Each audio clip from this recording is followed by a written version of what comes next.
Welcome to the MuseCast, where we squeeze every last drop of inspiration out of Sunday's sermon.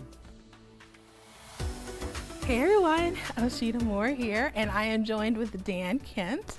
And we are missing our third. We're missing Shawna today, but welcome to the MuseCast. We're super excited to dive into Greg's sermon from last week. So Greg took us out of Matthew and we went into Luke, and so we started to explore these different woes, and that's what we're going to talk about today. But our icebreaker for today is not the word woe like woe is me, woe like the worst desperate word ever. We are going to, for our icebreaker, I want us to explore what are the things that make us say, whoa, like that are awe-inspiring, that really move us. So, Dan, what makes you say, whoa? Yeah. Well, the first thing that comes to mind is seeing Van Gogh paintings in person. Whenever I see them, and I've seen probably a dozen of them, I get emotional. For some reason, there's something about his art that really makes me emotional when I stand and look at it. So that's the first thing that comes to mind. How about you?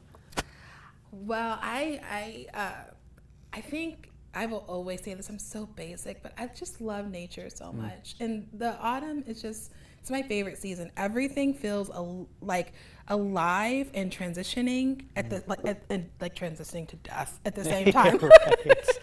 It's just this weird like combination of like everything happening, and it's colorful and yet it's welcoming and warm. And I love any kind of, like, I miss Boston so much because literally Boston is the best place to be when the seasons change. And you think Boston is better than the Twin Cities in terms of? I think it's okay. So I think for me, I love living in Twin Cities because it gives me a taste of Boston. Because the street I live on Minnehaha, and when I go, there's all these trees that canopy already, and then they like turn all these vibrant colors when I come home. So.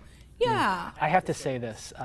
We have a lot of people who watch from all over the world, and whenever I say Minnehaha, people look at me funny if they're not from around here. So Minnehaha is the name of a road and a waterfall in the Twin Cities here. Just so you know, Minnehaha. It's a great name. Yeah, it is such a fun name to say. Yeah. Was that an indigenous tribe?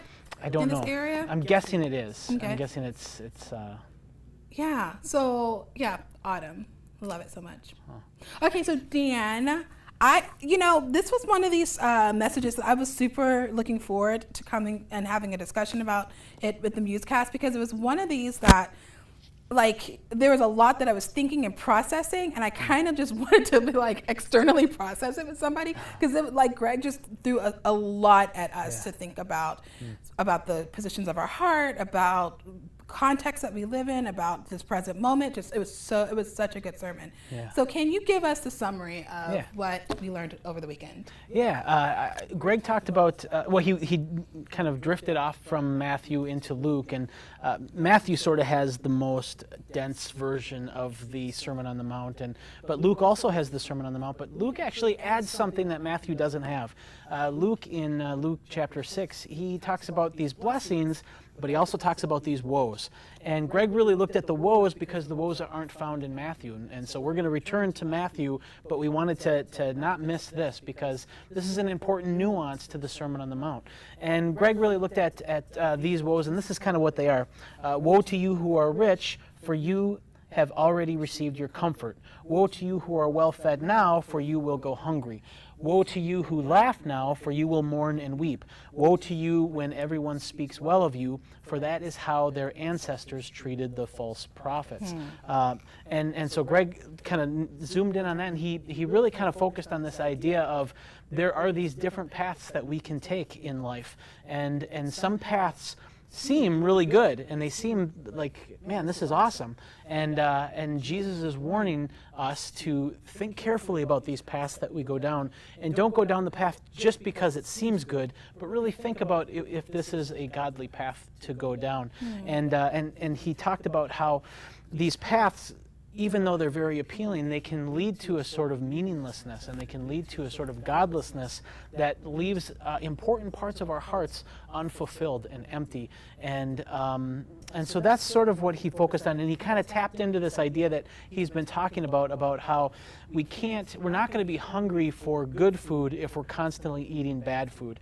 And I love that analogy Yeah. for spiritual growth. And so that's sort of a summary. What did you think of the sermon? I thought the sermon, what I thought was really interesting was we have been talking about blessed, blessed, blessed. And so then Greg takes us to the woes. And what I found most interesting was that it wasn't cursed are you, because you would think like the inverse or the opposite of a blessing is a curse. I thought it was interesting that Jesus was offering a word of caution or like an invitation for me, like self-control or self-awareness. And so it wasn't saying, because one of the questions that I wanted to ask you more about is because it feels like the things that Jesus is talking about are things that are actually part of like a whole life, like laughter and being well fed and having community and people that think well of you. And so for me, I thought it was really interesting that it wasn't a cursing, it was like a woe, like a caution. But I really want to ask you more. Can you give us more context about that? Like help us understand what Jesus is actually saying, because it can kind of feel like, well, Jesus, do you even know what you're talking about? Yeah. Well, and if there's not going to be good food and laughter in heaven, like if those are bad things. Yeah, because I'm going to get it here then. Right, yeah. So, yeah, well, first of all, the connection that you made that he says woe and not cursed, because this is sort of a covenantal sort of construct that Greg had kind of pointed out in the sermon. The fact that he doesn't say, cursed are you who laugh, is very important. And I didn't really make that connection until you said that, because, he talks all of this stuff to his disciples. And so he's talking to people who are already in the covenant. You guys, you're part of the family of God. And so by giving a woe, there's sort of all of this grace there, that it's not that you're going to be kicked out if you do these things. It's not that God doesn't love you or anything like that. It's just, this is not good for you. If you do this in the wrong way, it can be dangerous.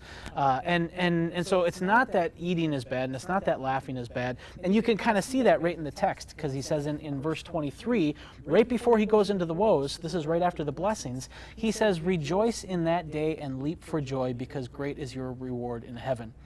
And so if rejoicing and leaping for joy is good, well, I can't imagine rejoicing and leaping for joy, but then also not laughing. Mm-hmm. And so this idea that laughter is bad doesn't make sense in the context of what Jesus is saying. So Jesus must be saying something else here. And how I understand it, Osheta, is that I think what Jesus is saying is that there's a lot of things that we can laugh at, and sometimes we can laugh at things because God's creation is funny. Have you ever seen a woodpecker bashing his head against a tree trunk? That's funny. There's something funny about how God created that, and it's beautiful all at the same time. Or when somebody says something that's sort of surprising or a funny pun. I mean, there's lots of funny stuff in God's creation, and I think laughter is a good thing. But you can also laugh at things that are derogatory toward others. And, you see this all the time in multicultural societies where one ethnic group gets made fun of a lot, or somebody with a disability gets made fun of a lot. And that's a totally different type of laughter. That laughter feeds on superiority over the object of the laughter. And that's a very different thing. And I think what Jesus is saying is that woe to you, even though that's funny to you, and even though you're having a rip-roaring good time, the source of that laughter is very ungodly, and it will lead to pain and suffering and so forth. That's how I understood it. How does that hit you? Well, I mean, it hits me.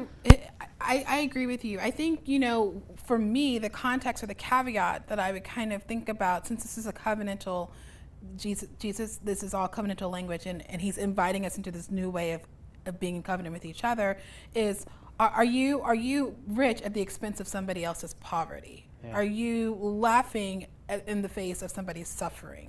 So it's like at the expense of somebody else's shalom or wholeness, are you living into this comfort and self-gratification? And I think that's something that's an interesting question for me, because that's a question that I can invite the Holy Spirit into and say, Lord, am I being insensitive to the very real felt needs of those around me? And how can I be more aware of what's going on, and create spaces where we can all laugh together, right? Or we can all eat together, or we can all speak well of each other and speak belovedness and truth over each other. Yeah. So there's a word. So let's go back to the word woe, because this word woe is so specific to Luke's recounting of the Sermon on the Mount.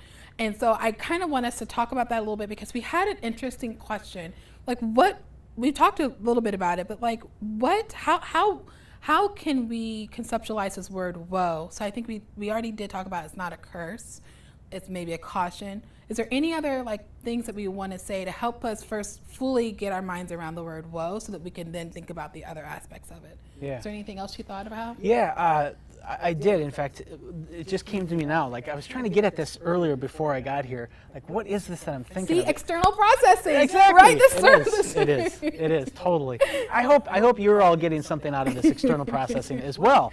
But what it is it's like, imagine if you're riding a horse and you're going down the wrong ravine path. What do you say to the horse? You say, whoa, whoa, whoa, whoa, whoa, whoa, whoa, to stop so that you can go the right direction. And that's how I read this, is Jesus is saying, whoa to you. Like, if you're eating, if you're laughing, just pump the brakes and see, what is your spirit? What is the source of this laughter? Who are you eating all of the food, and are there people who are hungry that you can help? Which is not to say that, because there's always going to be people who are hungry. Yeah. So it's not to say that you can never eat, because there's always people who are going to be hungry. It's to say that in your circle of influence, is there somebody that you can feed? Is there somebody that you can help? Right. Are you taking advantage of somebody else in order for you to have this food? Things like that. And if you are, then whoa, stop the horse, rethink how you're doing all of this stuff, and do it in a more godly way. So that the horse is kind of what I think. So Greg brought up another aspect of this woe, caution. So I think a lot of us, we might be thinking, well, I know that I do my best to love my neighbor. Like, I care about kingdom values, so I'm trying my best to not laugh in the face of. But Greg talked about woe and turning away in relation to idols, like idols in our lives, and so let's tell me more about that. Like, how did you first, when Greg started talking about this caution about being aware of the idols and the things that we're getting our life from, what came up in you? How did you respond to that? A couple quick things came up when I was listening to that. The first thing that I noticed is that I think that a lot of times we make an idol out of something that is the inverse of whatever it is that we're lacking. That's good. And so, like, if I'm poor and I'm impoverished, I'm going to idolize money, because that's what I really need. And if I have, and I see this, I've seen this so many times working with inner city kids who have grown up in poverty, where they are obsessed with food. And when they get their tray in the hospital, a lot of times after they eat, you go into their room and you'll see that there's food hidden all over the place. And if you were to just look on the face of it, you'd say, wow, this kid's obsessed with food. And they are, but the reason for that is because they have this deep pain and this deep fear of lack because of their experiences. And I think that what happens when we lack is we start to lust, we start to idolize the thing that we lack. And that's another reason, I think, why your insight about Jesus is saying woe here and not curse it, is because we all have those points of pain, and we're all vulnerable to making idols of things in places that hurt. So that's the first thing. How about you? No, I think that one of the things that I thought, and I've never really thought about idols this way, like anything in my life can be an idol. Like, I think we often kind of put like the big things like looks or status or money or career, like we kind of like those are like the bells or like the noticeable like idols that we want to avoid. But I just was thinking, like, there are things in my life that I just think about more than I should, and that drive so much of my motivations that I spend money on. And not to say that those things are bad, but like just being aware of like, how often am I really thinking about like the comfort of my dog, and like, does he have like a super cute like collection of sweaters? Not to say my dog has a bunch of sweaters, but like I do think about my dog a lot. So I don't know, for me, like that was a big insight for me. It was like, okay, Osheta, what are the little things? I think even Greg said something like the little idols in our lives, and I was like, oh, what are the little idols in my life that I need to be aware of? And not to like say I'm not ever going to care about how cute my dog, how comfortable my dog is when we walk in the winter, but like, am I obsessed with it? It's hard not to get obsessed with a dog in a sweater. I just That's have something to say. that makes me laugh. Yeah, totally. And so I think that's a really good question. And I think this time, this new reality that we're in, this COVID 19 life, I think, has really made me pay attention to the things that I'm paying, that I'm spending time, spending money on, like thinking about. Now that we're kind of, a lot of us are out of that first initial like stress of what are we doing? Now we're entering into some kind of routine and daily rhythms. Now I'm thinking like, okay, what are the things that I am willing to let back into my life? You know what's interesting about idols is that everything in the world, there's a lot of good things in the world, but everything can be made into an idol, like you said. And it's interesting that if you pursue something, if you have an interest or a hobby, to excel at that thing, whatever it is, it requires more and more of your attention and time and investment. And if you're competitive like I am, and I like to, like, how good can I do at this? I want to do my best. Well then, like, no matter what it is, whether if it's painting or playing the piano, I mean, to be competitive and to be really good at playing the piano, look at all the time that you have to put into that just to be effective at that. And you know, trading stocks, even, you know, investing. I mean, you have to like always be aware of financial statements and what's the chart doing, and so there's like this exponential kind of demand on your time and your say-so as you try to get better and better and better at it. And so when things become more important to you, a lot of times your heart gets more and more invested into the world. And Greg talks about how, you know, we think that we're making our way in the world, but when we look at how our heart has been divvied up, we realize it's the world that's been making its way in us. And that's the importance of always being aware and pushing back against that temptation to get sucked in. So my last thought on that, before we move on to this beautiful story, this heartbreaking story that Greg told about his friend, but my last thought about that was that I think that's why knowing who Jesus is,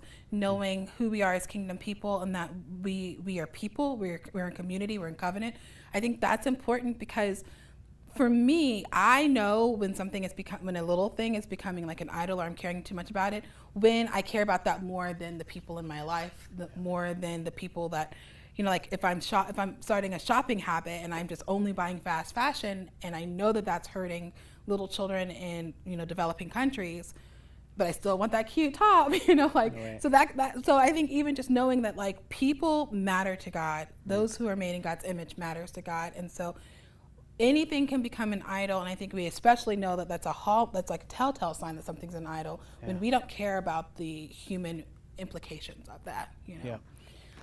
Tell us a little bit about the story that Greg told us about his friend Scott, because I think it touched on an important aspect of this life of woe, or or the woes of this reality.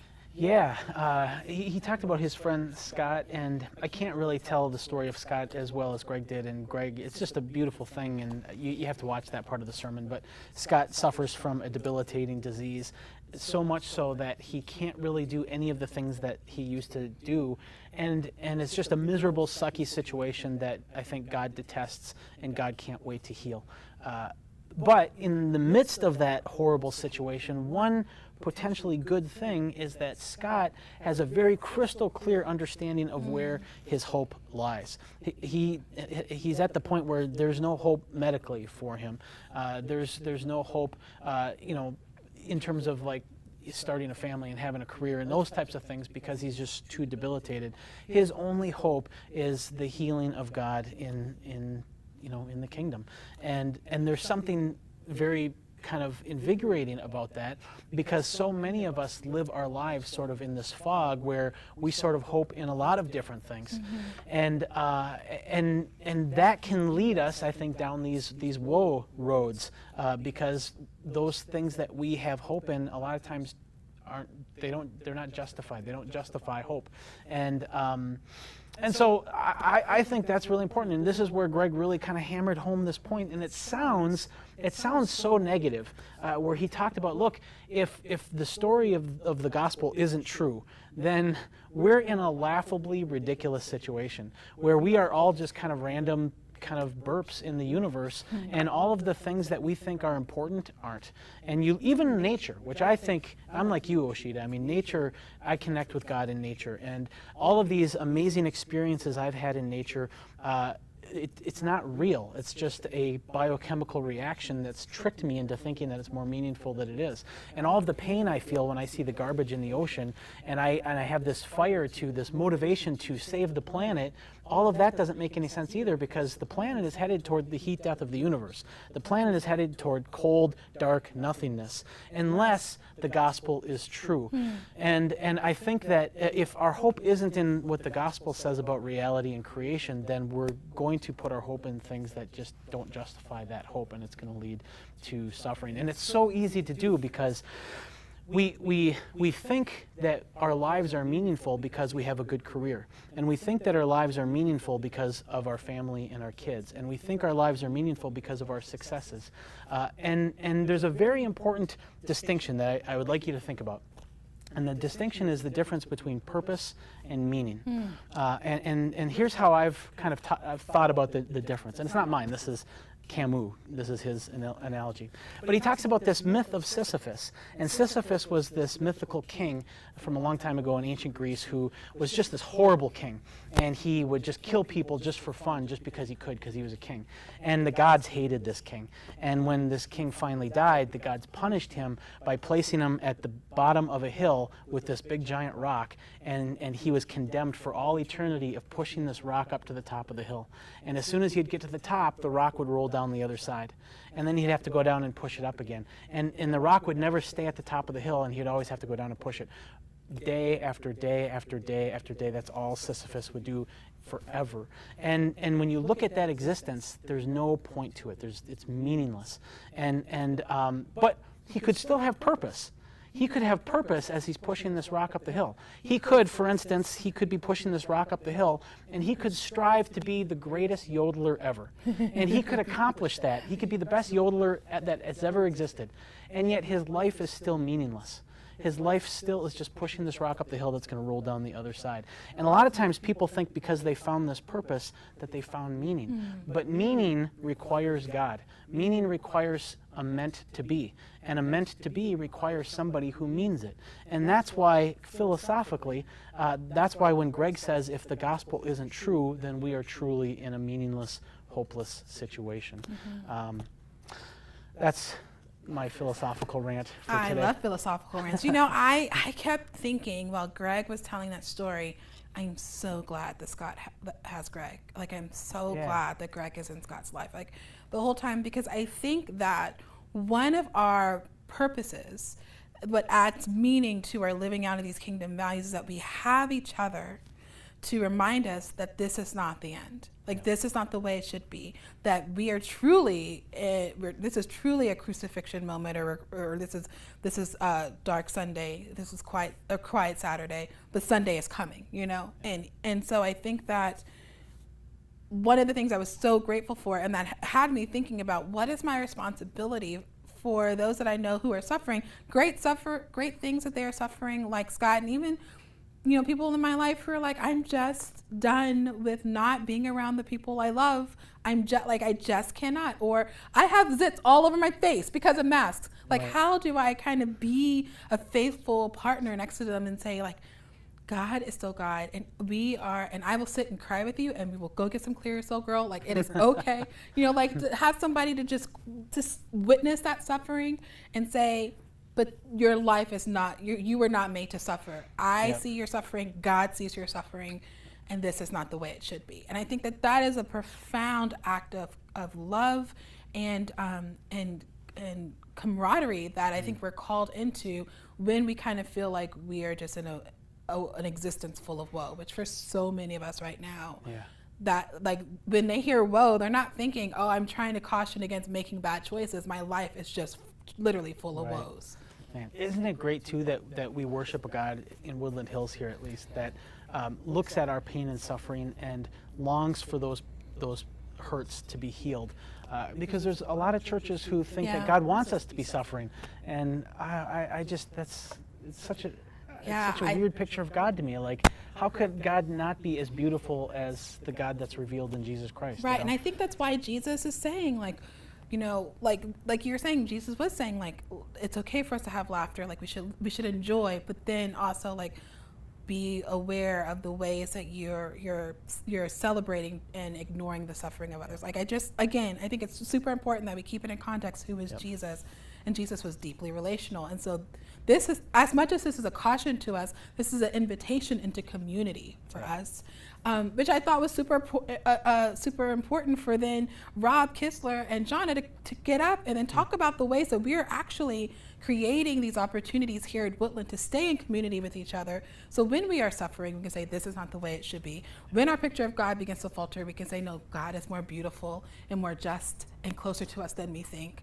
You know, when our perspective is like, I just can't anymore, we can say, courage, you can do it. That's right.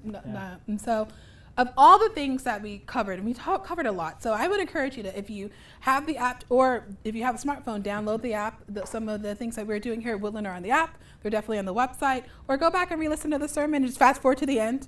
Look at listen to all the things that are going on at Woodland, because there's so much. There are so many things. But of the things that Shawna and Rob talked about, what were some of the ones that you were most excited about, or even the ones that you were like, I'm so going to do that. I want to be a part of that. Well, there's a few of them for sure. The one that I'm most excited about is the friendship groups that we're going to be starting.